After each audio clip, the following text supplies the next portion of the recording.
All right, we are live, ladies and gentlemen. Socialist leaders around the world are making moves, flexing their authoritarian muscle, and getting downright desperate in recent weeks. And we want to talk about why that might be.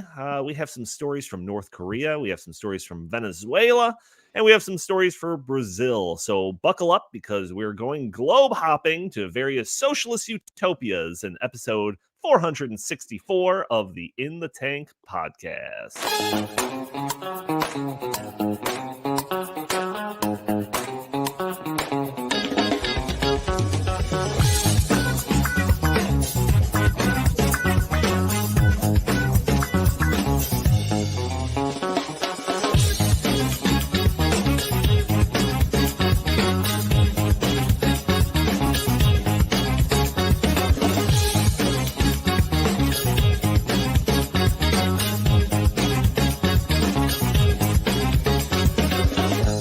Guys, do not listen to the In the Tank podcast.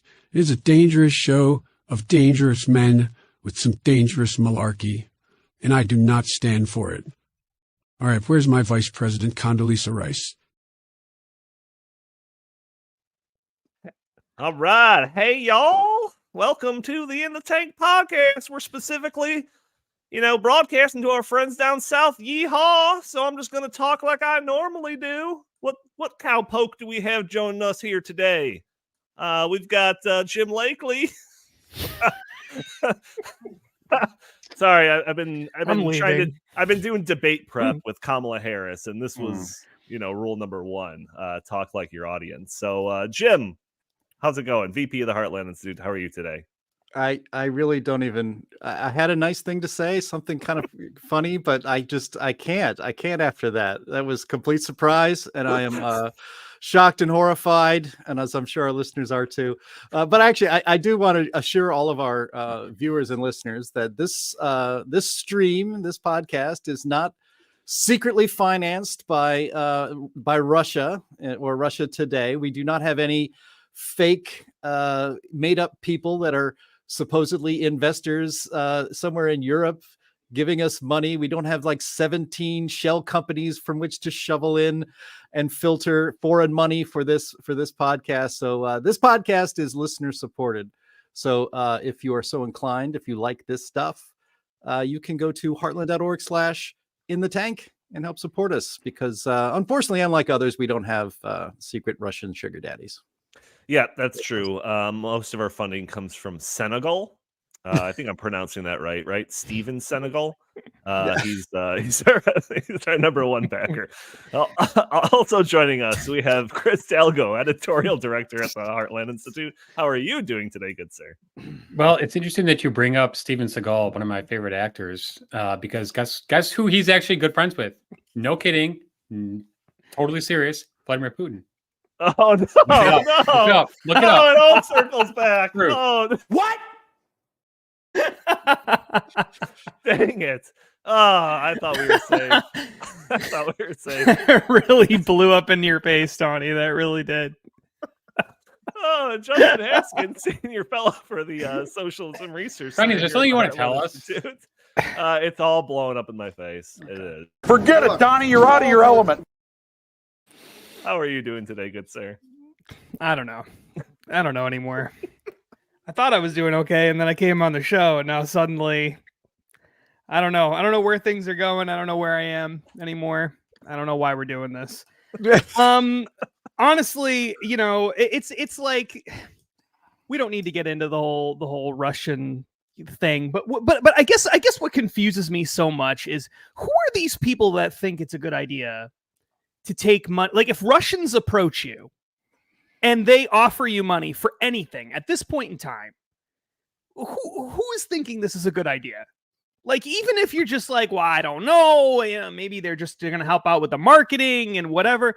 Like, who thinks this is a good idea? Does anybody? It's just, I just don't know what these people are thinking.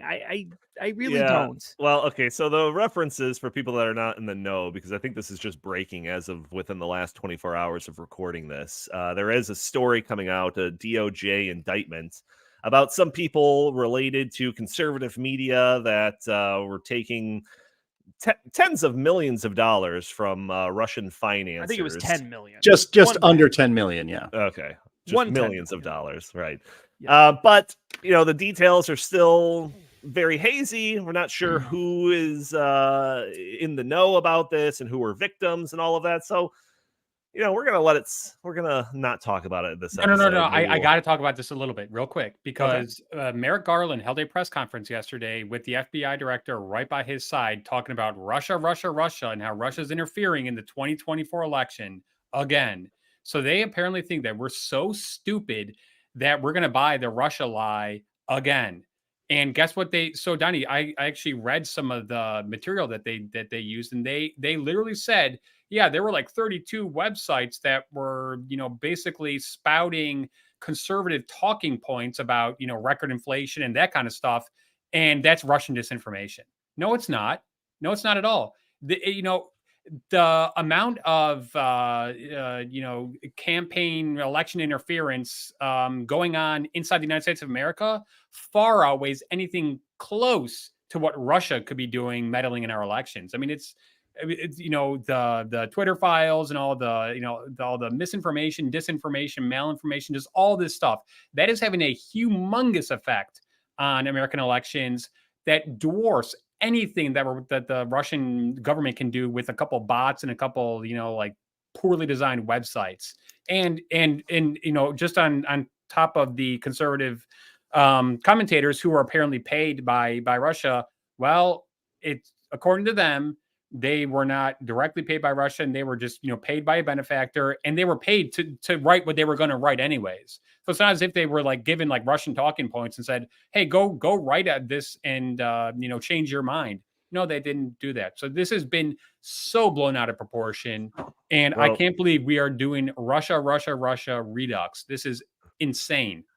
All of Chris's talking points are coming from that Steven Seagal money. Jim, you were going to say something? I wish, man. No, just this comes in the same week in which an actual paid Chinese spy who was the, I think, deputy chief of staff, if not the chief of staff to the New York governor, Kathy Hochul. She was indicted and charged with crimes because she's a actual paid spy by the Chinese Communist government who is in a high level in the Democrat politics with the Democrat governor of New York. So I think that might be a little bit more serious than, this kind of farcical Russian influence operation allegedly through a new conservative, streaming network on YouTube and Rumble. I mean, it's kind of a joke. I mean, there is foreign influence in our elections and in our government. And by all accounts that we can see, it's the Chinese government that is infiltrating very high parts of our government, including sending a honeypot, Black Widow type spy to jump in bed with Eric Swalwell, congressman from California, who was on the Intelligence Committee. It seems that kind of serious stuff doesn't really get talked about. It's just, it's a one-day story. It's no big deal. But yeah, they're going to make a big deal about alleged Russian interference in the election. If you read the indictment from the DOJ on this whole thing against Tenet Media, the only people charged with any crimes is actually not even the Tenet Media Company people, let alone the influencers that they had hired to produce content for Tenet Media. None of those people, no Americans are charged with any crimes. They just charged the two Russians who were operating this whole thing. Again, I actually encourage you to read the indictment. It's not hard to find. It's kind of almost farcical, this is like Boris and Natasha stuff from Bullwinkle at some point. But only those two Russians were charged with any crimes. And, the Department of Justice might as well have charged penguins in Antarctica with crimes because there's as much likelihood of them coming to the United States to face justice. But, the great Molly Hemingway from The Federalist said on Fox the other day, a very true thing. The one government in the world most guilty of improper election interference in American elections is the United States government. And it is not close. As Chris mentioned, the Twitter files and all this stuff, and maybe this does segue into some of the topics we're going to bring in today. But the idea that Russia was somehow influencing the election through this scheme, or that, buying Facebook ads or Twitter ads or sending out bots on Twitter is affecting the election is farcical. China sending spies to infiltrate themselves very high up in powerful government positions in the United States is a real threat and very serious. This kind of other stuff is a joke. You know what interferes with elections? Throwing your opponent in jail in the middle of an election. And that is exactly what the Democrats are trying to do at this very moment. So I don't really know how anyone can care about anything in the context of that. Like, what difference does anything else make? If there's only two candidates that have any chance of winning, and one of them is on the verge of going to jail months away from, just a couple months away from the election, or a few months away from the election, and the people trying to put him in jail are the allies of the other candidate running for president, who is in a position of power right now. I mean, all other talk about election interference is sort of pointless when that's going on at this very moment. So, well, I will say just a little bit of a kind of counterpoint to any of this, that I am kind of disturbed that Russia is funneling millions of dollars into our kind of media system in whatever way, and whoever knows what. It's still kind of disturbing to me, but I think there's still a lot to come out on that story, and maybe we'll do a future episode on just the idea of misinformation and propaganda and all of that sort of stuff, especially in the lead up to the election. But who do you think Russia and Vladimir Putin want more in the Oval Office, Kamala Harris or Donald Trump? I think it's blatantly obvious they want Kamala Harris. So this whole notion that they are in support of Trump makes no sense. Well, Trump, what did Trump do? He said no to Nord Stream 2. What did Biden do? He said yes. I think that Donald Trump also had a foreign policy that put Vladimir Putin in his place, but the Harris-Biden administration obviously has not. So that's kind of just my 2 cents on that. Yeah, and maybe we'll discuss it further in a future episode. But we got a plenty to talk about in this episode. Like I said, buckle up. But for those audio-only listeners that are catching this show probably on a Friday or later, you can join us a day earlier on Thursdays at noon Central Time, where we are live streaming this on Facebook and YouTube and Rumble and X. And you could join the conversation through your comments and questions in the chat. Maybe we'll show your comments on the screen. Maybe we'll address your questions on the fly. You can also support the show, not by super chats on YouTube, because we have been demonetized, but you can go to heartland.org/inthetank and donate directly to the show. And that way, that money you send will go directly to the show and not be taxed at a clip of 30% by YouTube. So that is a great way to do it. Also, hit that like button, share this content, subscribe if you haven't already, leaving a comment. All those things help break through those big tech algorithms to prevent content like this from being shown to more people. But we got a lot of stuff to get into, so let's get into it. The other day, I was looking for topics to talk about on the show this week, and Justin and I noticed that there was a number of stories surrounding some of the world's most prominent socialist leaders. And I already wanted to talk about the story of the Brazilian president, Luiz Ignacio Lula da Silva, and the ongoing feud with Elon Musk and Twitter, or X.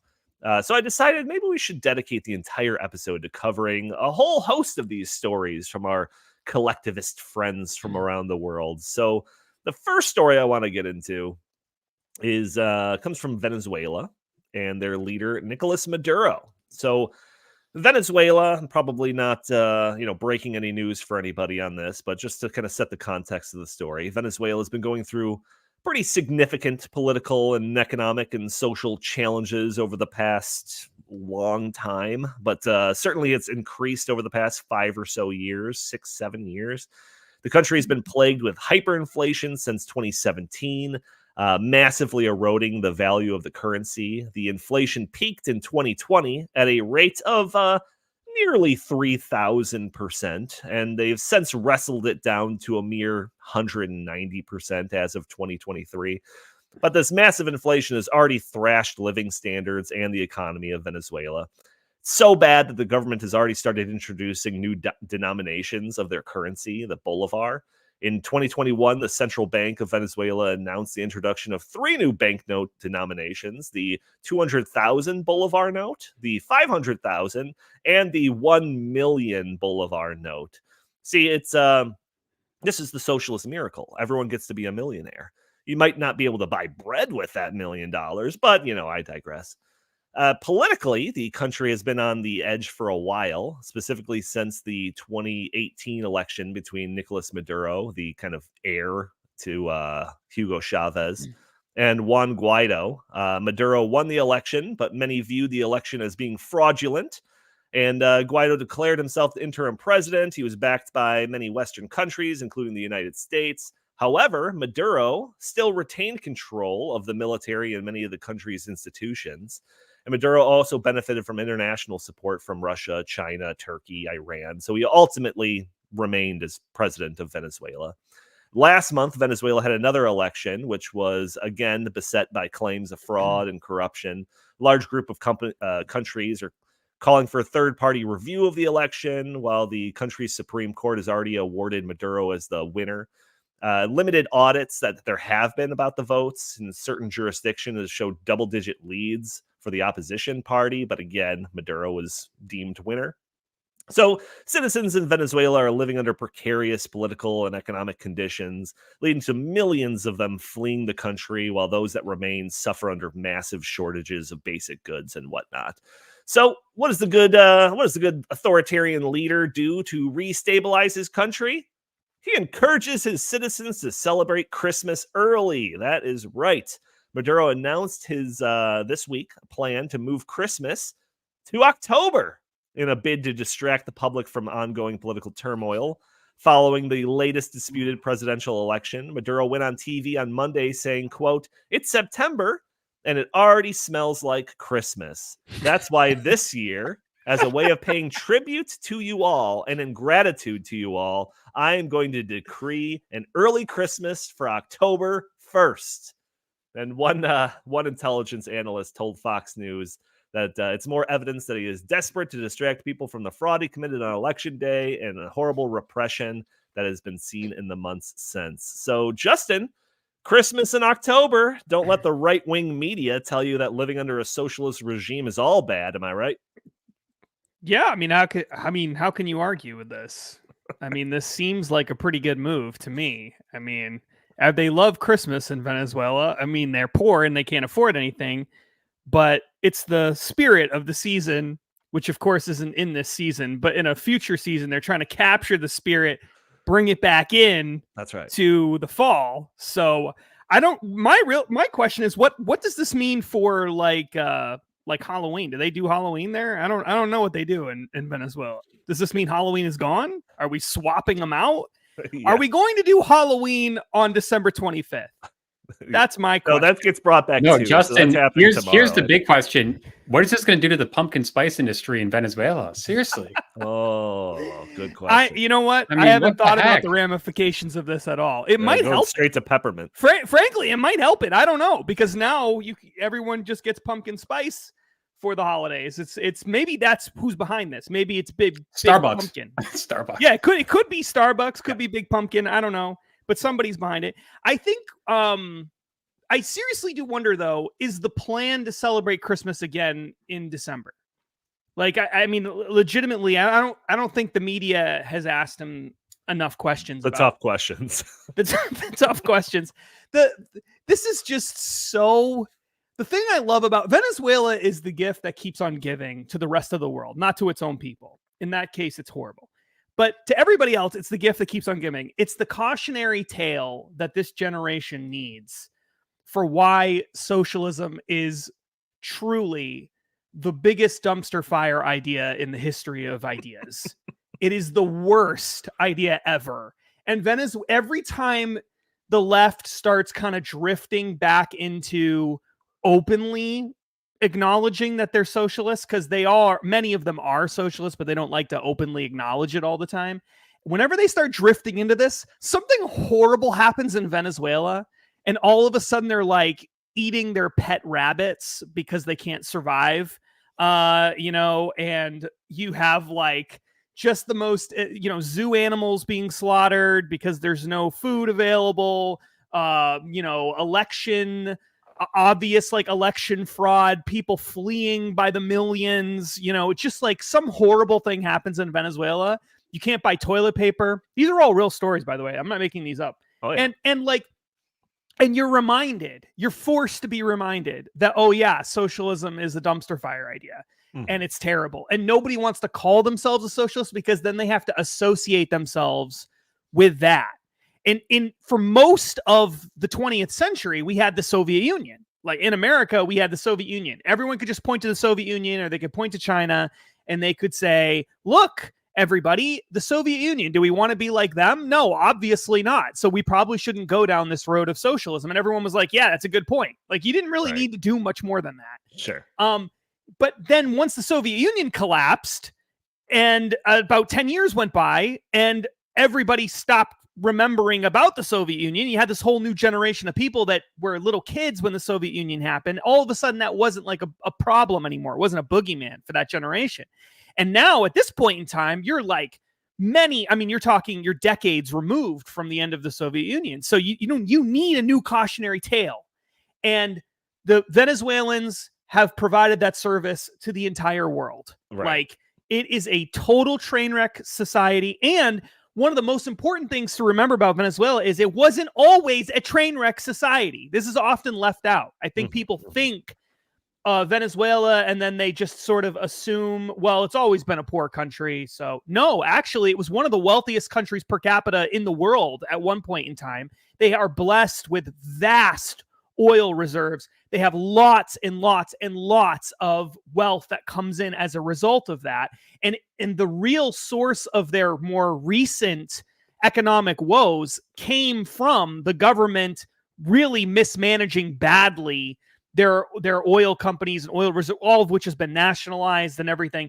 And so this was an incredibly wealthy country on the way up 60, 70 years ago or so. And now it's just a total train wreck. And it's because of socialism. Right. So as sad as this kind of thing is for people who live in Venezuela, and it is obviously horrible, it really does serve the purpose of warning the rest of the world that, yeah, these ideas, they are, it's not just that they, are slightly less efficient than free market capitalism. It's that they lead to people like starving in the streets, fighting over toilet paper, not having to kill their pet rabbits for protein. Like it just leads to absolute insanity. Yeah. And the government, this is the last thing I'll say, the government's reaction, and this is also a cautionary tale about socialism. What's the government's reaction?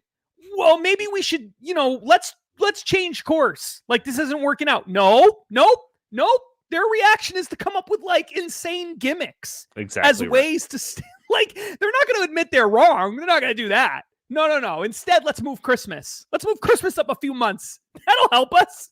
Like, yeah, I mean, it's ridiculous, but this is socialism. Chris, let me preface what I'm about to set up for you with an acknowledgement that our inflation that we've experienced here in the United States is terrible, leading to the increase of price of groceries and energy and cost of livings, all of that sort of stuff.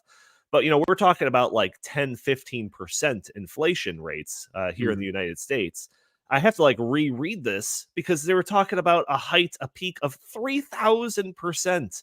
I mean, that just doesn't happen without just like colossal mismanagement of everything going on in that country. I mean, this is some crazy stuff going on down there. Yeah, I mean, like Justin said, it's a really sad case because not that long ago, a couple decades ago, Venezuela actually was on the brink of, being a prosperous country again. And unfortunately, Hugo Chavez nationalized the oil industry, and it has caused all sorts of problems, and the people are paying the price. And it's not as if Maduro and people high up in the party are paying the price. No, of course not. It's the people at the bottom of the ladder who are really having to deal with the repercussions of these. But Donnie, I've got some breaking news. Do you know what he also announced? Oh no, is this a relocation of Easter? No, he's got 3 specific economic proposals. Okay. Price controls, and then especially for grocery stores because they're price gouging. Oh, it's price gouging. He's also going to give $25,000 to everyone to buy a new home. Okay, And then he's also going to give $50,000 to everyone to start a new business. Oh, whoa, I'm sorry. That was actually Kamala Harris's economic agenda released just this week. Yeah, I was going to say. You confused. I'm sorry about that. I was Excuse going me. to say, you know, the One more- grocers in Venezuela are charging $1 million for a loaf of bread. So, It's true. you Well, know, I not thought dollars. bolivars. Jim, so since the latest contested election, Maduro has issued arrest warrants for his political opponent, Edmundo Gonzalez, who many around the world think was the true winner. Human Rights Watch says that security forces and pro-Maduro groups have killed 23 protesters because there was a rash of protests after the contested election. Maduro government is accused of cracking down on protesters, carrying out arbitrary detentions, thousands of arrests, prosecutions, and a campaign called Operation Knock Knock, which encourages people to report relatives, neighbors, and others who participated in protests or simply cast doubt on the election results. Oh my gosh, this sounds like the United States during COVID and after the I know. 2020 election. Yeah, I thought maybe your mind would go in that direction. But, Yeah. what are your thoughts on what's going on in Venezuela? Well, as Chris and Justin were talking, I was thinking that, you know, that old saw that you can vote your way into socialism, but you're going to have to shoot your way out. Mm. You know, let's back this up a little bit. It's not just that, you know, some people thought that maybe that election wasn't on the up and up. Pre-election polling showed Maduro's opponent at 65% to Maduro's 31%. And even the Carter Center, which goes around the world monitoring elections, you know, said that, you know, and is actually not all that stringent sometimes. Let's just say it that way. The actual results of the election were 67% for Gonzalez and 30% for Maduro. And Maduro just declared, no, those results are, I don't know where you're getting those numbers. I won. That's it. And so, you know, some people in the comments here, one of our regular viewers, Christine Laurel, had mentioned that, you know, you can't, you know, if you can't, if you're Venezuela, as Justin said, and Christine did in the comments as well, there it is right there. If you can't be a good example, be a horrible warning. And that's what Venezuela is. Let's also remember that Hollywood leftist luminaries, a parade of them led by Sean Penn, used to go down to Venezuela and bask in the glory of South American socialism with their buddy Hugo Chavez, and I'm sure that they visited Maduro as well. And they come back to the United States and they use their amazing celebrity and leverage that they have and influence they have among people and talk about how wonderful it is that they've gone to visit such a beautiful and just country that cares about its people. And then, you know, so it's amazing the PR that people volunteer to do for socialist hellholes like Venezuela. And again, you can vote yourself. This is a cautionary tale. You can vote yourself into socialism. You can decide that it's better to have a government that is your daddy and takes care of you. But you're not going to be able to ever vote your way out of it. Venezuela, I mean, 63, when people talk about a landslide in the United States, they're talking about maybe 53 to, you know, to 47 or something like that. Or, you know, that would be a landslide in the United States. This was the people of Venezuela have had enough. And even though they tried to rig the election, obviously, in every single way, disqualifying lots of other candidates, they have to put on a patina that they live in the wonderful socialist utopia that people like Sean Penn are convinced exists. So they have to run an actual election. When Maduro loses by, what did I say again? Was it 69? I'm looking it up again. 67% to 30%. When you lose by that sort of a margin, and you still declare yourself a winner and move on. And then, I'm sorry, the story was from Fox News. Even Western press, which should know better, kind of covers this stuff as almost a joke, that to distract from the strife in his country, Right. You know, strife created by starvation and by having their human rights violated at every single turn, and to have an election absurdly overturned and just having the dictator for life, Maduro, declare himself the winner. to distract from that, he's talking about it smells like September, or it's September and it smells like Christmas in the air. It doesn't smell like Christmas. It smells like tyranny, and it smells of bullshit.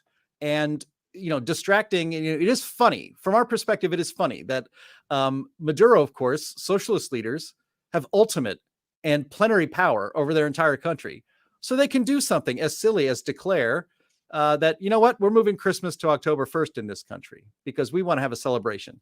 And to have it covered really is kind of a distraction, almost funny. And like I said, there is something funny about it.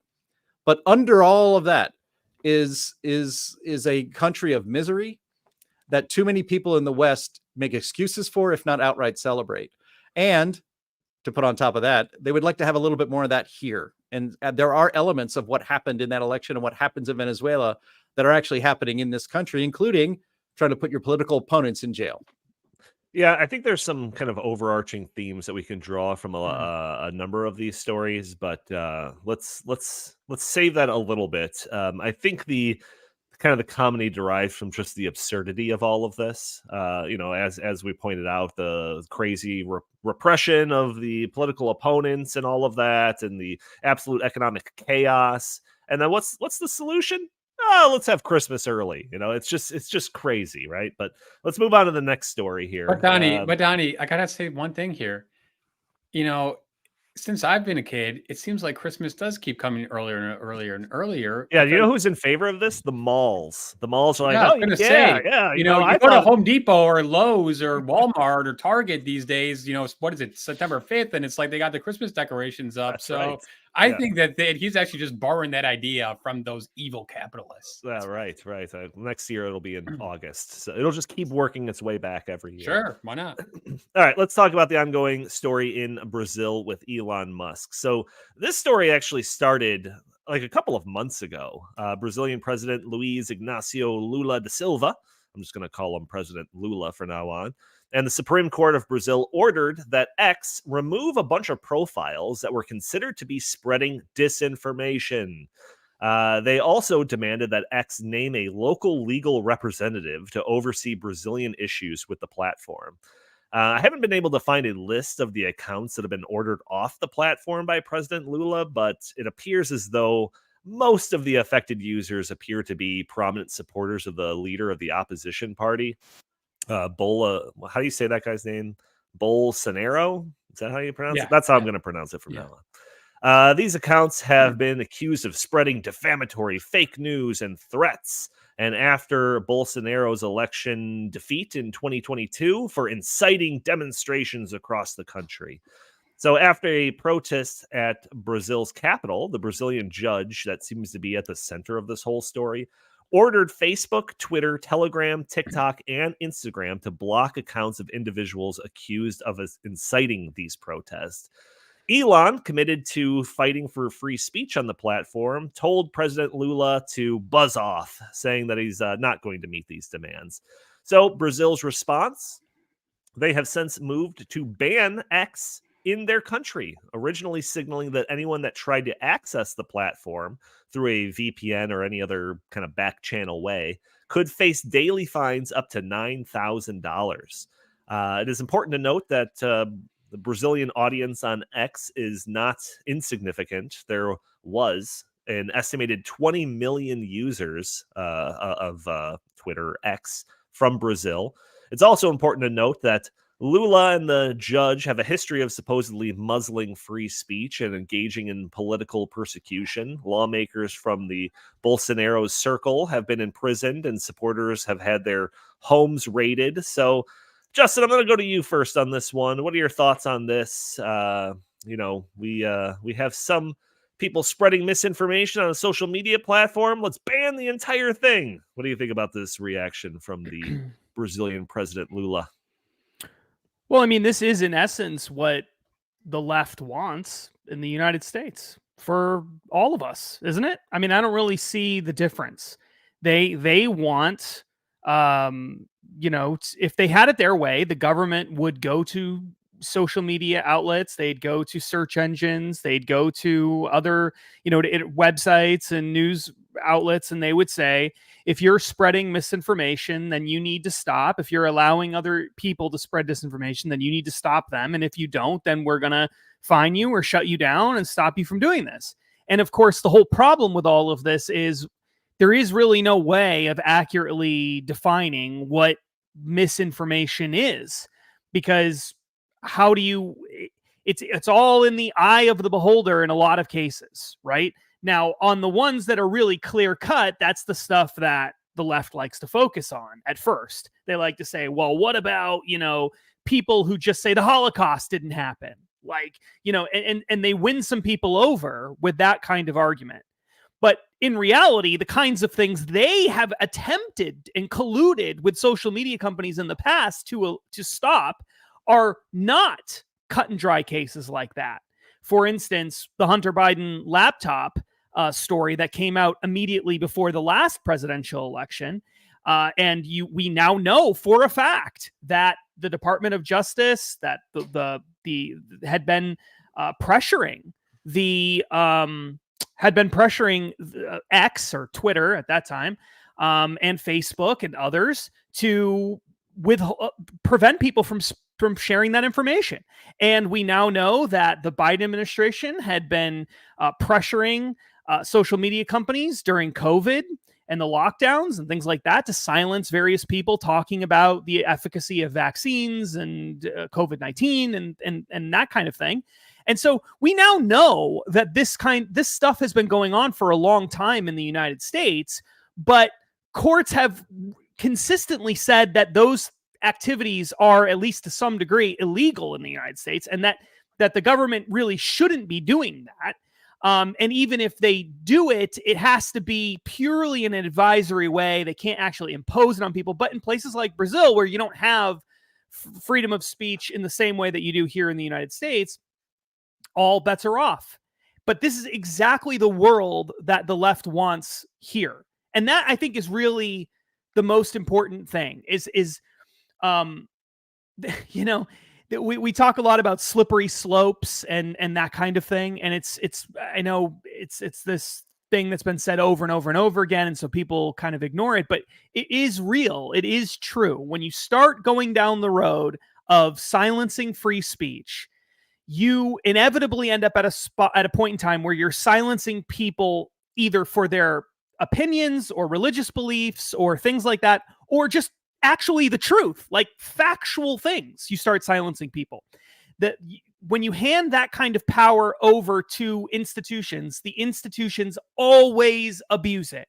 There is not a single instance in the history of humanity where the government, any government, anywhere in the world, has been given the authority to silence people where they didn't end up abusing that authority. They always abuse it. There's not a single example where they haven't abused it. And that is precisely why you have to have a universal protection for freedom of speech, which means giving people the ability to say things that are not true, giving people the ability to express opinions that you don't agree with, giving people the ability to say offensive things.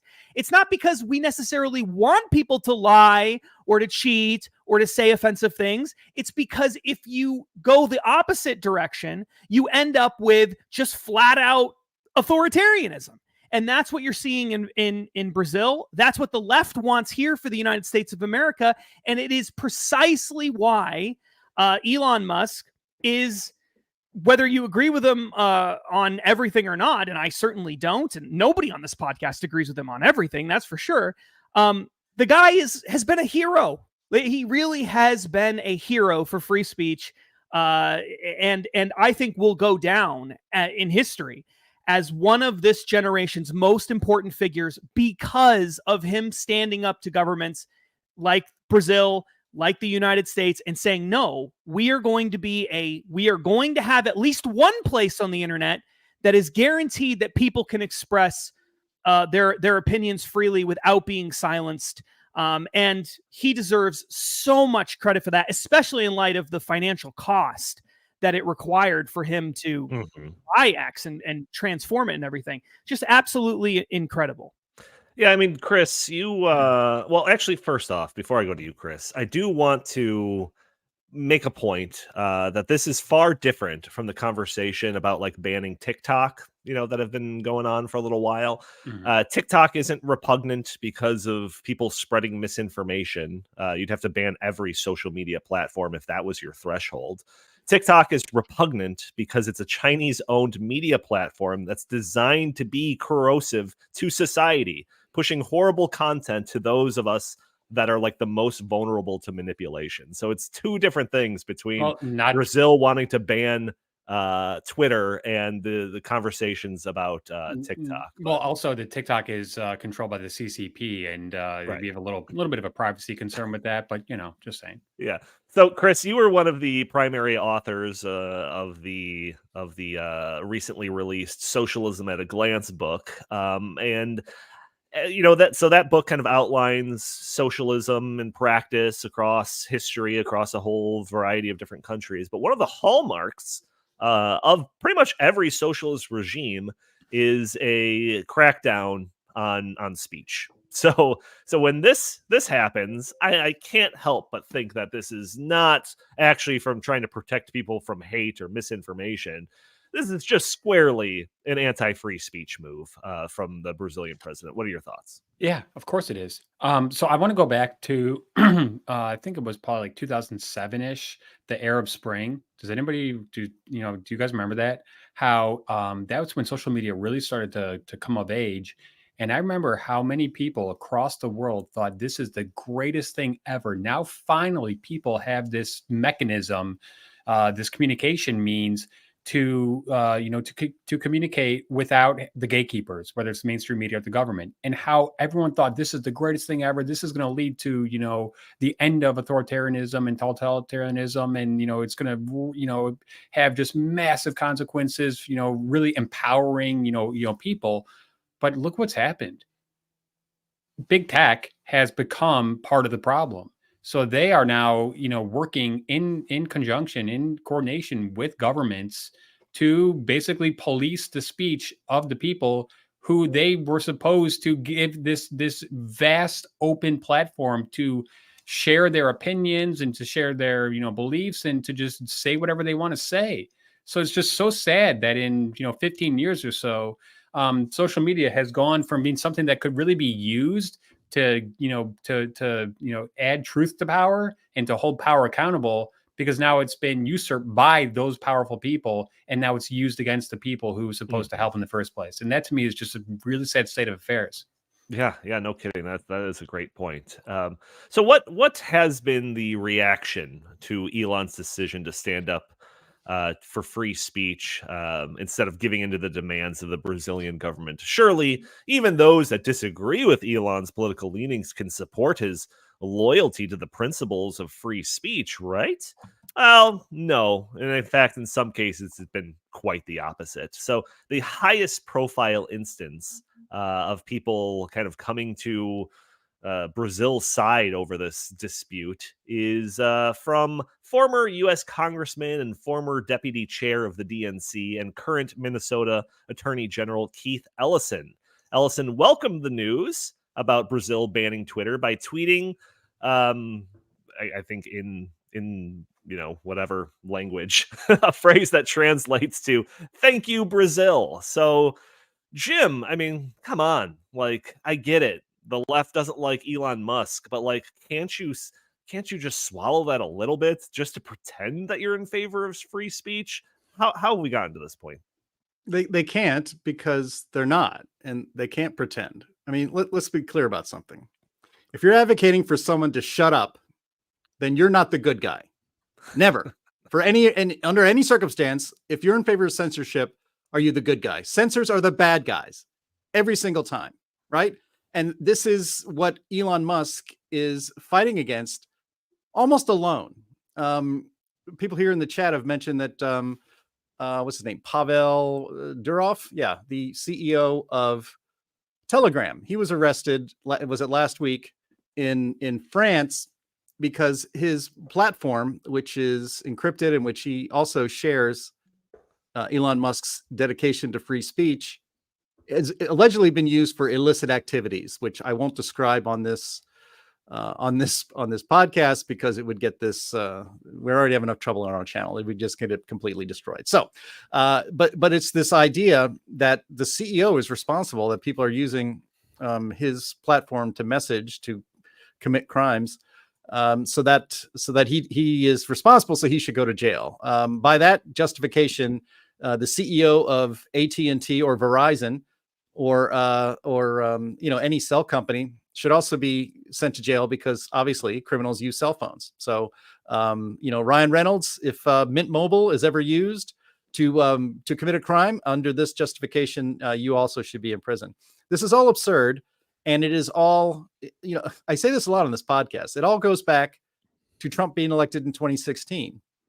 The Democratic Party, once the champions of free speech, the American Civil Liberties Union, which used to have liberals, leftists, Democrats proudly hold their ACLU membership card up to the camera to tell people that they were lovers of liberty, not like those censors and prudes on the right. No, it is we, the liberals, who are in favor of free speech, because we understand the Constitution. We revere the Constitution, and especially the First Amendment, because without free speech, all your other freedoms are forfeit, really, at that point. Elon Musk believes this. He believes it so much that he spent $44 billion to buy a single social media company, which, frankly, is nothing in the larger scheme of things, as far as the volume of speech being done, or how much control you have. Google, its parent company Alphabet, has much more control over what people know, what people can know, through their search engines, through their suppression of anything that goes against the Democratic line. Google is vastly more powerful than X is. But Elon Musk is a big danger, because to a totalitarian, to a socialist, allowing any free speech is a threat. All of it is a threat. So again, if you're an American elected official and you are cheering for the suppression of speech in a, Brazil isn't an adversary, it's not maybe it's a bit of an ally, but it's a neutral country, then you are anti-American, you are anti-free speech, you want to destroy the Constitution, and you have no business being in any position of influence in an elected office anywhere in the United States, period. Because the censors are always the bad guys. It's what's really been troubling, and I know it troubles Chris and Justin as well, is that we see polling about the upcoming generations, Gen Z, and millennials, and they don't revere the First Amendment the way older generations do. They actually don't think free speech is all that important. And in fact, they think free speech is a hindrance to their happiness. This is very troubling, because without free speech, everything else is going to go, all of it. So this is extremely important. For newspapers to call for the arrest of Elon Musk, his arrest, take away his freedom, put him in jail for allowing people to speak. It really should be talked about more. But again, our media in this country, they think they are the only ones. The corporate media in America thinks they are the only ones for whom the First Amendment applies. For everybody else, it doesn't apply to you and me. And so we need to be shut up, lest anybody question the power and the agenda of the ruling regime. Yeah, Elon Musk's response to Keith Ellison was pretty good. He retweeted it or whatever, saying the Democratic Party, the same one that used to defend the First Amendment, now wants to destroy the First Amendment. So this also comes on the heels of a recent slew of published op-eds calling for Elon Musk's arrest. Jim, you just kind of referenced that. One coming from the just detestable former U.S. Secretary of Labor, Robert Reich. I don't know how to pronounce. Yeah, who is more popular now for just giving absolute trash takes on Twitter every day. That's how I know him. But he wrote a piece that was published in The Guardian titled "Elon Musk is out of control. Here's how to rein him in." So it talks about basically the whole first 2/3 of the article is just all of his problems that he has with Elon Musk. But then it goes into the suggested actions that people can take to stop Elon Musk. The first one, boycott Tesla. The second one, boycott X. The third one, this one's the one that got my attention. He writes, quote, Regulators around the world should threaten Musk with arrest if he doesn't stop disseminating lies and hate on X. So, I mean, Reich is not a socialist leader. He's more of a socialist loser. But his statements also seem to be dripping with that same authoritarian tendencies and desperation of some of the other socialist leaders that we've been talking about. Justin, what are your thoughts on this? I mean, this just seems like, if somebody told me that an article like this would have been written a handful of years ago, I don't think I would have believed them. What are your thoughts? Yeah, I mean, in the wake of Donald Trump winning in 2016, everything changed for the left in the way that they communicate.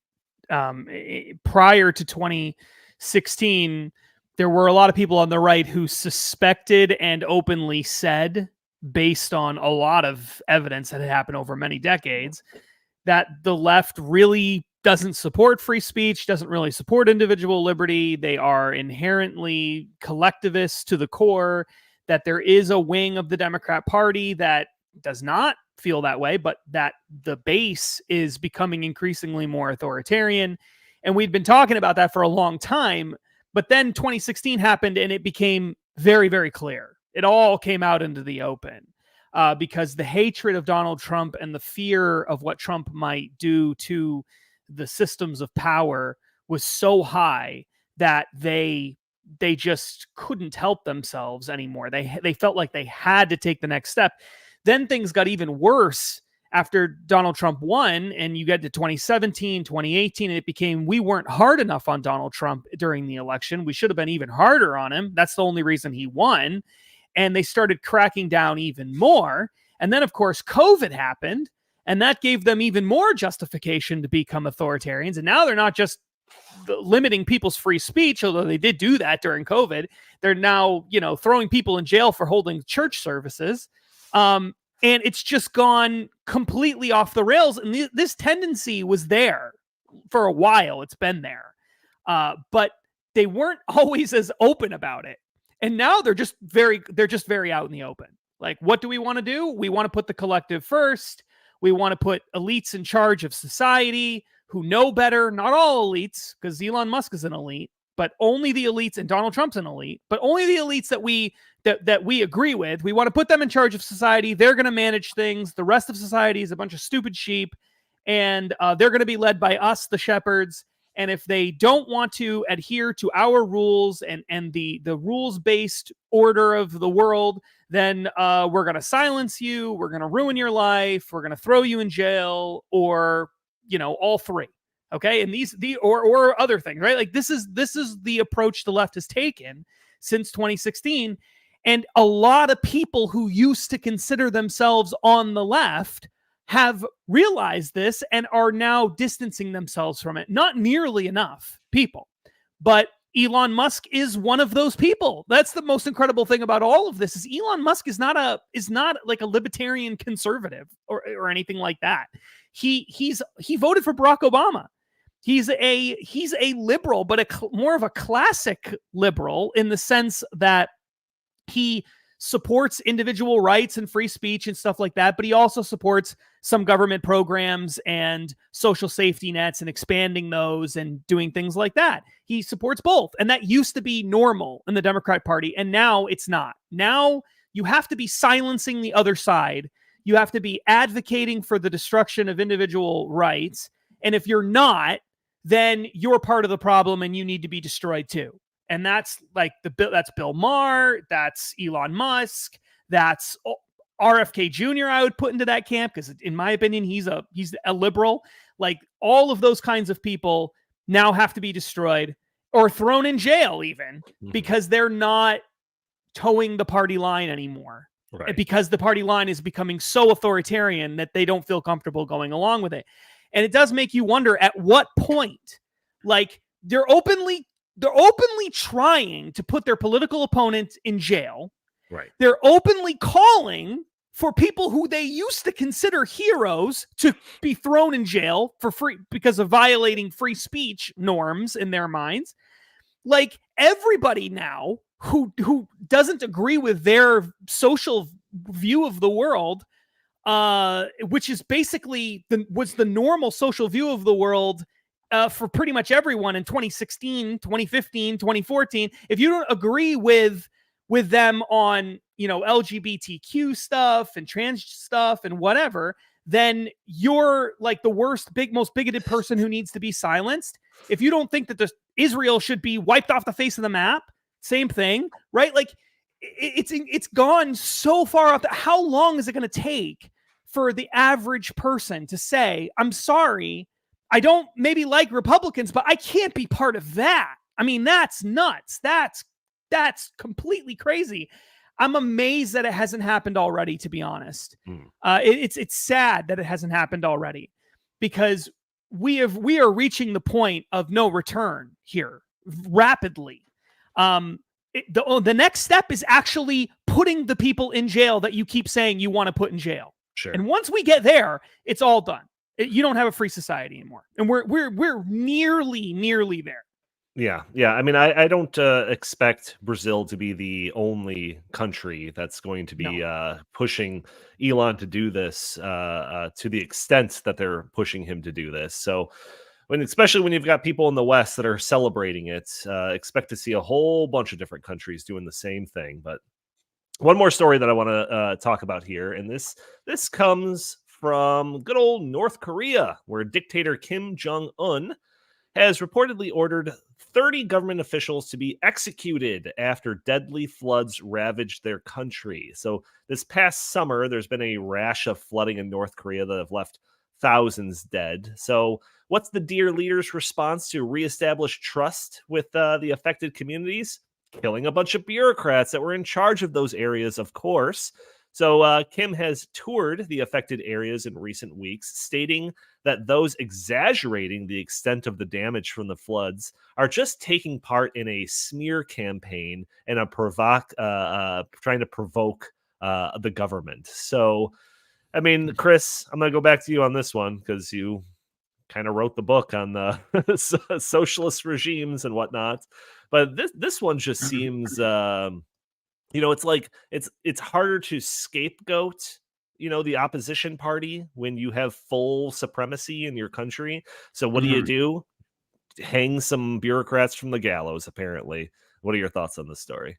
Well, I'm very confused because according to Juche socialism as practiced in North Korea, the Kim family are gods who descended from heaven to rule the country. So if they're gods who descended from heaven to rule the country, how come they can't actually have any power over flooding or not? It kind of doesn't really make sense. But given that it, is the fact that he went through and executed, another 30 members. I mean, this is pretty much par for the course for socialist regimes, purges. When Kim Jong-un came to power, he engaged in thousands of people being purged. Actually, they sometimes would put them in stadiums, anti-aircraft guns to kill them, to show the people like this is what happens if you don't really just abide by our doctrine. So yeah, this is just kind of normal for the Hermit Kingdom. This is what they do. No one takes responsibility for the bureaucratic mess ups that probably led to this, and instead he just goes in and does another purge, and then just thinks that things are going to take care of themselves. So it's really sad because the North Korean people have been suffering under this family regime for almost 70 years. And, they deserve so much better than this. My niece just went to South Korea. My sister's from China and she also went to South Korea. And they, showed me all these pictures of how glorious life is. And they went close to the border, not too close. And I told them, please do not get too close. But they did take some pictures, and you can just see how different it is on the other side of that, of the 39th parallel there. It's just a completely different world. And it's really sad because there are families who are stuck in North Korea and they don't want to be there. They want to, reunite with their families in South Korea, or if their families have emigrated to the United States, since the communist government, was founded in late 1940s, they're stuck there. They have no way of getting out. It is a prison camp. It is a prison camp of a country. The statistics speak for themselves. The rate of poverty, the rate of malnutrition, the human suffering, the horrible death camps. It is just sickening that this is still happening in 2024. And this is what, when you give someone complete control over a country, which the Kim family has had now for, 3 generations, this is what you get. Yeah, one of the ways that dictators like this kind of retain their supremacy over a population over a given amount of time is to try to instigate this idea of like infallibility, right? So it's just like if they can't fail, they're the leaders, all of that sort of stuff. So anything that happens that kind of shows that there's a that they bleed blood or something, that they're not a god, that runs against that narrative, that painting, that veneer that they're trying to retain supremacy with. So when a flood like this happens, you would think that would lead to somebody being like, why didn't our like godly figures take care of that? Like that question that you kind of pose half mockingly at the beginning of what you were saying, Chris. And the way to deal with that is to do exactly what good old dear leader did, which is deny that it was actually that bad and to claim that people that are exaggerating the extent of the floods were just, taking part in a smear campaign, and cracking down with just absolute iron fist and just murdering a bunch of people. Because if there was some issue and some communities did get swept away, it wasn't just because of some failings of this or that we're going to try to fix or whatever. No, it was because of something so bad that they needed to be executed.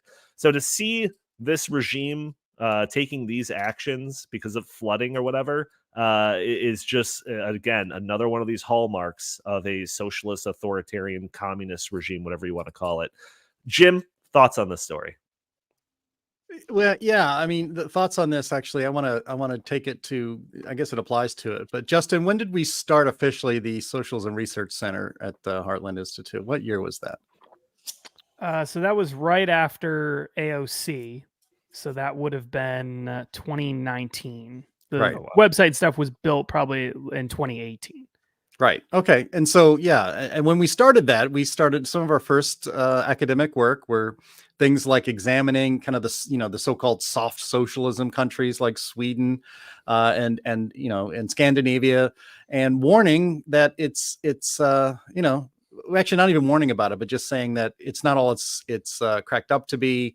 But we were pointing out that pointing to those countries, friendly, bright, fun countries like in Scandinavia, that's the socialist future that the left in this country were pointing to kind of sell it to the American people. And what we found since then is amazing, is that that soft sell isn't would you agree that soft sell isn't really used anymore? That we're now at a part where we are where media and politicians are basically either excusing the socialist excesses of places like Venezuela and even North Korea, and openly wishing it for the United States, because you can't have a society like North Korea if you have free speech. You can't. But we're supposedly live in the enlightened West, and we have the same sorts of attempts to control free speech happening on an accelerating scale in the United States, in the United Kingdom, in Great Britain. They are arresting people for posting social media posts that hurt people's feelings. Legit, that is what's happening. And so if that's happening in Great Britain, how long until it happens here? It's not even a matter, I don't think, of if. I think if we continue going down this road, it's a matter of when that starts to happen. And because we already have a media in this country that they don't even report news anymore. They just parrot the lines of the regime and try to push that out there as truth. They set up fact check websites to fight disinformation, which is defined as just anybody disagreeing with the leftist viewpoint of the world. That is all disinformation. And even in the thing we talked about here in the beginning, the so-called, the tenant media and the Russian financial backing of it, and how that's a violation of FAIR laws and all this other kind of stuff. In the beginning of the indictment, my antenna went up, because our Department of Justice just declared that what was broadcast out on Tenet Media was Russian propaganda and disinformation. They didn't even bother to actually highlight very much, if anything at all, what exactly was that disinformation and Russian propaganda. And we are now living in a society here in the supposedly free United States where our government, high elected officials, and our supposed free and independent media in this country, which is actually just a corporate blob, are all defining what disinformation and misinformation is. We've had shows on this podcast about the supposedly now defunct agency that was going to be in the federal government to police, to find, expose, and silence so-called disinformation.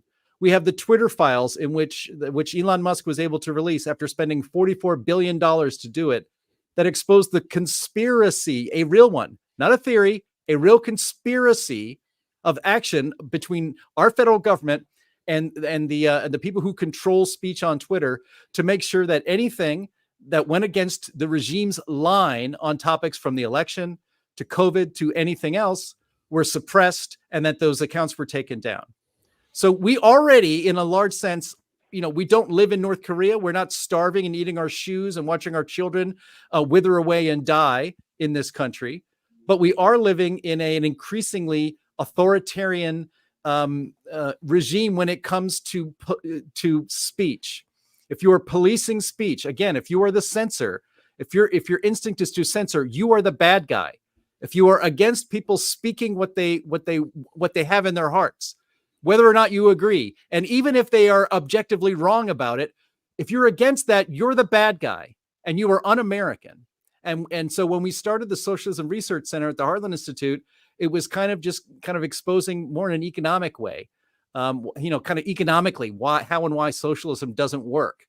And now, in a very short amount of time, we are increasingly having to talk about how socialism leads to ultimately tyranny and authoritarianism. And it's accelerating very, very fast. I still thought, 3 or 4 years down the line, we'd still be talking about how socialized healthcare sucks and why. And instead, we're talking about the very basic principles of a free society that are slipping through our fingers at an accelerating rate. Yeah, no, those are quaint times when we were talking about the idea of socialized healthcare. Quaint times. Also note, corporate blob is also the nickname of Illinois Governor J.B. Pritzker. So I just wanted to point that out. But Justin, Chris, any final words on any of this? We're already 7 minutes long in the podcast, but if you have any insightful things to say, now would be the time. No, I'm good. All right. Hearing nothing, I will wrap up the show. I want to thank everyone for tuning into this episode of the In the Tank podcast. Join us every week for a new episode. Those audio-only listeners that are catching the show probably on a Friday or later, why don't you leave a review for us on iTunes? That would be greatly appreciated. Also, consider joining us a day earlier at Thursdays at noon, where we live stream this on Facebook and YouTube, Rumble, and X. Not X in Brazil, so you have to find us a different way if you're a Brazilian watcher of the show. But you can support the show by not giving us super chats because we have been demonetized on YouTube. But you can support the show by going to heartland.org/inthetank and directly support the show that way. Or you can help us out just by hitting that like button, sharing this content, subscribing if you haven't already, or just leaving a comment under the video. All those things help break through those big tech algorithms that prevent content like this from being shown to more people. If you'd like, you can follow us on X at InTheTankPod. If you have any questions, comments, or suggestions for the show, feel free to email us at inthethankpodcast@gmail.com. Jim Lakely, where can the fine people find you? At J Lakely on X, at J Lakely on X. What did I usually say?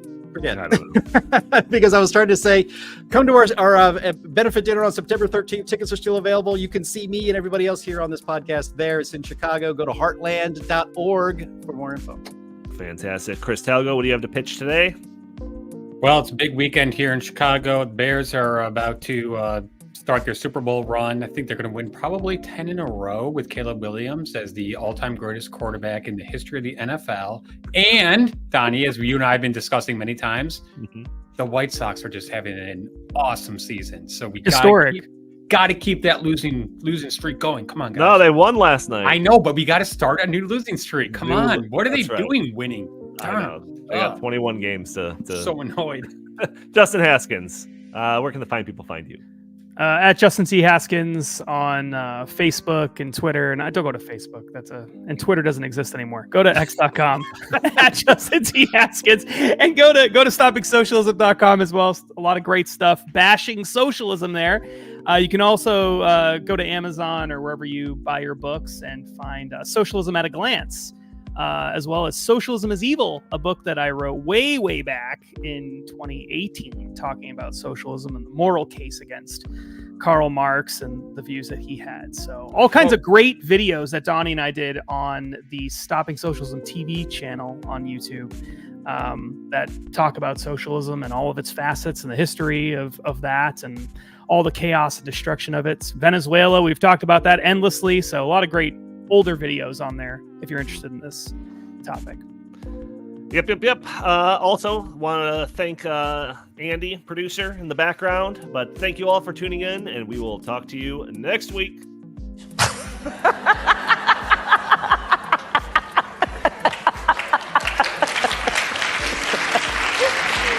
that off.